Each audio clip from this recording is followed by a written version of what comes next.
네, 안녕하십니까. 이번 시간에도 그 질문 들어온 내용을 좀 살펴볼게요. 예, 먼저 이런 어떤 천으로 된 바구니에다가 공이 들어가는 그런 이제 시뮬레이션을 작업을 하시는데, 첫 번째가 이렇게 공이 뚫고 나오는 게 문제다 그랬고, 두 번째가 이 클라이더 바디를 이용해서 이 주변을 막지 않으면 공이 한없이 떨어진다고. 예, 그랬는데 요거 좀 부연 설명 들으면 크로스 태그가 원래 그렇습니다. 천이라는 거는 어떤 충돌하는 물체가 계속해서 움직인다면, 충돌하는 공이 계속해서 떨어진다면 천은 한없이 늘어나요. 예, 그래서 크로스에는 특별한 옵션이 있죠. 어느 정도 늘어났을 때 찢어지게끔. 예, 그래서 크로스라는 거는 대부분 크로스 태그를 갖고 있는 천이 어떤 물리적인 힘을 받고 천이 떨어진다든지, 그 다음에 충돌하는 물체가 고정되어 있는 게 좋습니다. 그래야 어떤 천이 뭐 고정된 물체에 부딪혀서 옆으로 흘러 떨어진다든지, 예, 이렇게 되는 거지. 만약에 천은 고정되어 있고 어떤 물체가 계속해서 떨어지거나 뭐 어쨌든 물리적인 힘에 의해서 움직인다면 천은 한없이 늘어나는 게 원래 정상입니다. 따라서 이런 작업을 할 때 만약 이 바구니를 크로스 태그를 이용을 한다면 사실상 지금 말씀하신 것처럼 어떤 특별한 가이드를 이용을 해서 막아준다든지, 더 이상 이 클라이더가 떨어지지 않도록, 혹은 어떤 이제 버텍스 맵을 좀 이용해서 하는 방법도 있는데, 어쨌든 만만한 작업은 아닙니다. 여러 가지 컨트롤을 해줘야 돼요. 그래서 이런 형태의 작업을 할 때 대부분 크로스 태그를 이용하지 않고 소프트 바디를 이용하는 게 훨씬 편하고 좋다는 겁니다. 네, 그래서 제가 설명드릴 거는 소프트 바디로 요런 어떤 그러니까 탄성을 가진 어떤 천 같은 느낌의 요런데 어떤 물체가 들어가는 그런 걸 설명을 드리도록 할게요. 예, 지금 보내주신 거는 요건데요. 예, 보시면 사실상 좀 이뻐는 보이는데 천이, 여기도 보시면 이 공과 사실 천이 정확하게 물리적으로 충돌했다고 볼 수 없습니다. 네, 그래서 뭐 더 많이 얘가 주름이 많이 잡히기 때문에 좀 멋져 보일 수는 있는데, 시뮬레이션 단계에서 보자면 사실상 좀 무겁고 컨트롤하기가 어렵다는 거죠. 예, 그래서 소프트 바디를 이용하는 걸로 설명을 드리도록 할게요. 예, 뭐 일단 예를 가져갈게요. 요 가이드 여기 보시면 이렇게 가이드를 만들어 놓으셨어요. 바깥쪽에 있는. 예, 그래서 클라이더 주셨는데 저는 그냥 클라이더 지우고 얘를 카피를 해서 새로운 곳에 가서 예, 붙여넣겠습니다. 자, 일단 얘를 가지고 소프트 바디 쓴다면은 너무 무겁습니다. 포인트가 너무 많아요. 네, 그래서 모델링 할 때부터 좀 포인트를 러프하게 작업을 하시고 좀 적게 작업을 하시고, 그 다음에 여러 가지 어떤 뭐 서브 디비전이나 뭐 크로스 넙스나 이런 걸 이용을 해서 나중에 좀 이렇게 부드럽게 만들어 주는 게 좋습니다. 그래서 제가 얘를 갖고 작업을 하려면 너무 무거워서 좀 잘 안 돌아갈 거기 때문에 인위적으로 좀 포인트를 줄일게요. 그러니까 이걸로 줄이다 보면은 약간의 좀 모양이 왜곡이 생길 수 있거든요. 그 점은 좀 이해를 해 주시고, 그러니까 모델링 단계에서 좀 잘 하시면 좋으실 겁니다. 네, 그래서 저는 한 요 정도로 만들겠습니다. 그 다음에 포인트가 또 이 부분이 너무 적으면 왜곡이 덜 생기니까 조금 한 번만 나눠 줄게요. 면을. 요 정도 포인트를 가지고 작업을 하겠습니다. 자, 그럼 먼저 얘한테 소프트 바디, 그러니까 크로스를 사용하는 게 아니고 소프트를 사용하는 겁니다. 소프트 바디를. 그래서 얘를 가지고, 얘도 어떤 탄성을 갖기 때문에, 부드러운 탄성을 갖기 때문에 크로스와 비슷한 효과를 낼 수가 있어요. 자, 일단 얘를 주고 플레이 시키면 얘도 물리적인 힘의 영향을 받기 때문에 떨어지게 되죠. 그래서 얘를 고정시키는 게 첫 번째 문제입니다. 그래서 고정시키는 방법이 여러 가지 있을 수 있지만 현재 작업에 가장 잘 어울리는 방법으로 제가 설명을 드릴게요.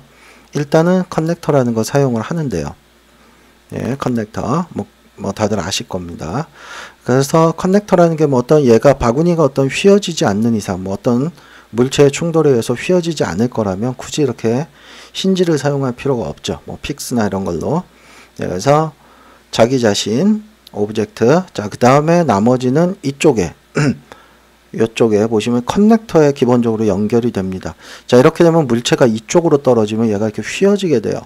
왜곡이 생기게 되고, 예, 그래서 그 부분을 방지하기 위해서 버텍스에다가 링크를 걸도록 하겠습니다. 그래서 버텍스도 뭐 다 걸 필요가 없고 위쪽 버텍스들만 연결을 시키면 되겠죠. 얘네들만 왜곡이 안 생기면 되기 때문에, 자, 얘를 셀렉션으로 만들겠습니다.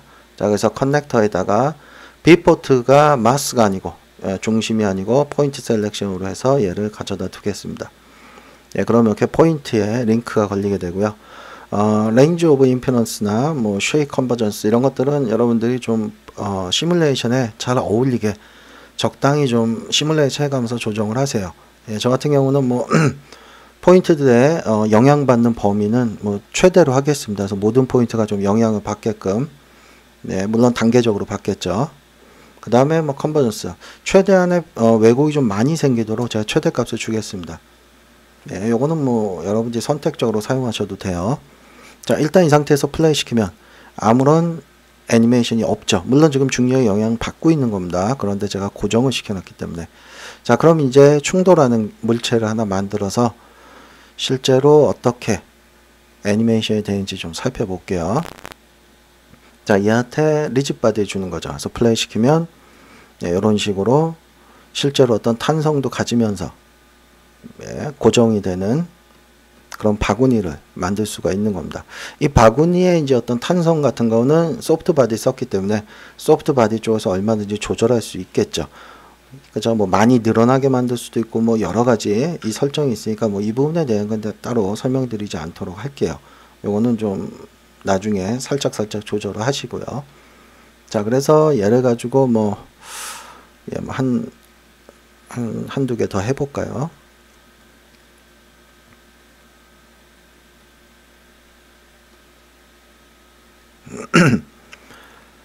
자, 이렇게 해서 플레이 시켜서 보시면 이런 식으로 어떤 바구니 형태에 떨어지는 것 같은 그런 시뮬레이션을 만들어낼 수가 있고요. 자, 이제 얘를 가지고 부드럽게 만들기 위해서 얘한테 서브디비전 서페이스 주겠죠. 그래서 이렇게 부드럽게 보이도록. 자, 여기 이렇게 주름 잡히는 거는 아까 처음에 설명드렸다시피 이미 만들어진 오브젝트 제가 강제로 포인트를 줄인 거기 때문에 이런 주름이 좀 생기는데, 이런 것들은 처음 모델링 할 때부터 좀 이쁘게 러프하게 작업을 하시고 서브디비전 쓰시면은 아마 이런 주름이 없이 이쁘게 만들어질 겁니다. 자, 그럼 이 상태에서 플레이 시켜서 보시면 뭐 이런 문제가 좀 생길 수 있어요. 여기 보시는 것처럼 플레이 시켜서 보시면 살짝 뚫고 나오는 거, 여기 보시면 살짝 뚫고 나오는 경우가 있죠. 이런 것들은 이제 뭐 때문에 그러냐, 뭐 여러 가지 방법이 원인이 있습니다. 그래서 얘가 어떤 뭐 계산하는 스텝을 높여준다든지, 아니면 또 다른 문제는 얘가 두께를 갖지 않으면 면이 너무 얇다는 거죠. 그래서 뚫고 나오는 경우도 있고요. 그래서 뭐 가장 안정적으로 할 수 있는 건 얘한테 두께를 줘서 그 다음에 쉐입을 이 두께를 인식할 수 있게 만드는 방법이 가장 안정적이지만, 그렇게 되면 좀 무거워질 수 있습니다. 왜냐하면 면이 또 많아지기 때문에. 그래서 뭐 이런 거를 쉽게 커버하는 방법은, 가장 쉬운 방법은 이겁니다. 이 공들의 충돌체를 조금 넓혀주는 거죠. 그러니까 공의 표면이 아니고 표면보다 일부러 조금 더 크게끔 만들어주는 겁니다.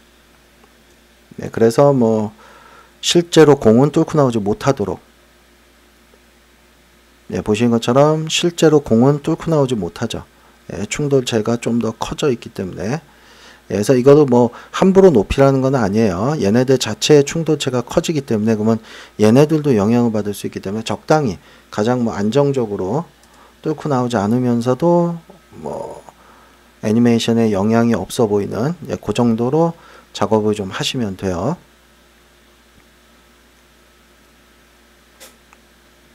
그 다음에 요런 데 또 보시면은 이렇게 보시면 한 프레임만 이동해 볼게요. 살짝 뚫고 나온 것 같다가 다시 딱 이렇게 뚫고 나오지 않은 것처럼 변하죠. 요게 이제 약간의 그 시뮬레이션은 한 프레임씩 어떤 표현하는데, 우리한테 보여지는데 딜레이가 생기는 것들이 좀 있을 수 있어요. 지금 보시는 것처럼 한 프레임 가고 마우스 포인터를 이동을 하면 자동으로 이렇게, 그래서 요게 실제로 뚫고 나온 건지 아닌지는 나중에 그 캐시를 해서 좀 이렇게 좀 확인을 하셔야 됩니다. 저 같은 경우 좀 안정적으로 줄게요. 뭐 이 정도면 뭐 실제 애니메이션에서는 아마 뚫고 나오지 않을 것 같아요. 자, 이렇게 해서 어떤 그 천으로 된 바구니 형태의 어떤 물체가 떨어져서 담기는 그런 시뮬레이션은 이런 식으로 소프트 바디를 이용하는 게 가장 안전하고 편할 겁니다. 크로스는 조금 여러 가지 제약이 많이 따르게 돼 있어요. 물론 그거를 해결 못하는 건 아닌데요. 뭐 버텍스 맵이나 여러 가지 요소를 이용을 하면 어느 정도까지는 해결할 수는 있지만, 예, 원래 크로스라는 것 자체가 한없이 늘어나게 돼 있습니다. 그래서 그 문제를 잡는 게 이렇게 만만한 작업은 아니에요. 그래서 이런 애니메이션은 소프트 바디를 이용하기를 권장을 하는 겁니다. 예, 그래서 특별히 무슨 꼭 크로스를 써야 되는 게 아니라면은 한번 이 방법을 사용해 보시는 거를 한번 권해 드릴 테니까 한번 연습해 보시기 바랍니다.